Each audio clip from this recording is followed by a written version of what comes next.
بسم الله الرحمن الرحيم الحمد لله رب العالمين الرحمن الرحيم مالك يوم الدين إياك نعبد وإياك نستعين اهدنا الصراط المستقيم صراط الذين أنعمت عليهم غير المغضوب عليهم ولا الضالين.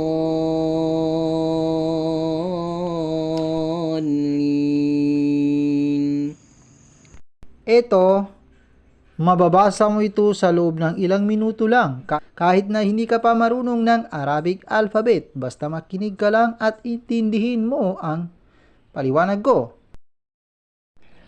Pansinin mo yung ganitong sign.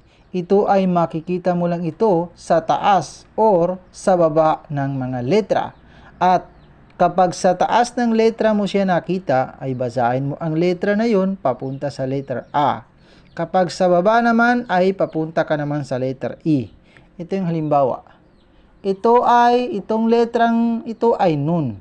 Siya ang letter N. Kapag dito makita sa taas ay magsisimula ka rin sa letter N papunta sa letter A. Kaya na. Na. Kapag dito naman sa baba ay papunta ka sa letter E. Kaya ni.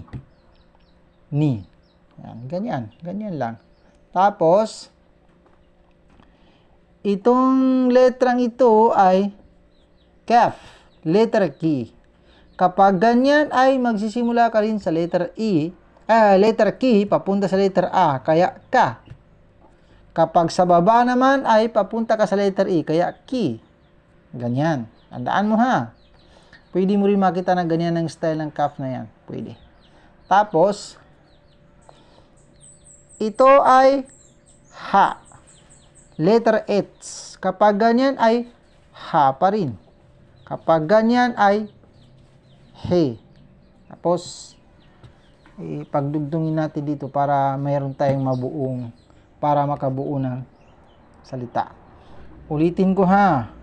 Para makabuo tayo ng salita. Nun, letter N. Dito ko ilagay sa taas, kaya papunta ka sa letter A. Itong kaf, letter K.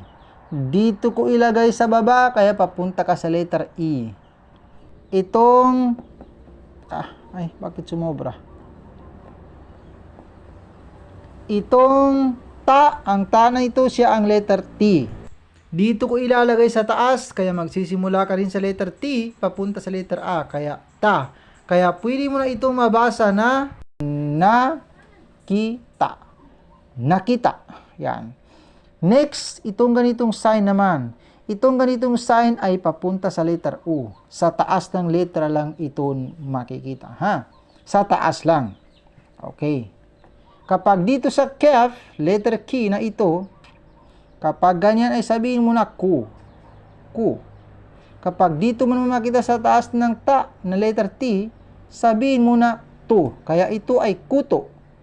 Kuto. Alisin na natin ito. Hindi nagkasali. Kuto. Basta papunta sa letter U. Yan sila. Okay? Ito. Sulat ko ulit yung sinulat ko kanina. Basahin mo. Sinulat ko kanina ay ganito.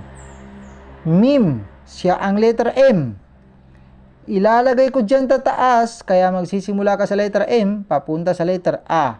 Tapos ito naman ay ta, letter T. Sa taas ko pa rin ilalagay, kaya magsisimula ka sa letter T, papunta sa letter A. Kaya next, ito naman ay lam. Ang lam na ito, siya ang letter L. Dito ko ilalagay sa baba, kaya papunta ka sa letter E. Magsisimula ka rin sa letter L, papunta sa letter E, kasi sa baba ay inilagay. Ito naman ay nun. Ang nun na ito, siya ang letter N. Ganyan ang gagamitin ko, kaya papunta sa letter U. Magsisimula ka sa letter N, papunta sa letter U. Itong ganitong sign ha, ito ay kaf pa rin yan, nakagaya ng ganito. Yan, tandaan mo ha. I-explain ko lang kasi ganyan ang pagkakasulat ko kanina.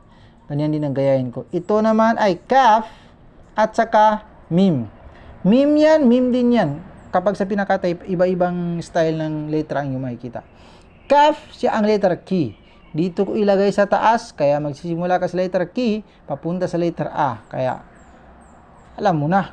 Ang mim na ito, siya ang letter M. Dito ko ilagay sa baba, kaya papunta ka sa letter E. Kaya, kung naintindihan mo ang paliwanag ko, mababasa mo yan. Paano basahin yan? I-comment mo kung naintindihan mo. At bukas, part 1. Magsisimula ako mag-upload ng part 1. At yun ay Arabic alphabet. Siyempre, kailangan mo munang i-memorize at i-recognize ng iyong bulayat ang bawat letra ng Arabic alphabet bago tayo magpapatuloy sa part 2, part 3 hanggang sa pataas na number ng part. Inshallah, lalo kang gagaling at gaganda kung marunong ka na bumasa ng Quran.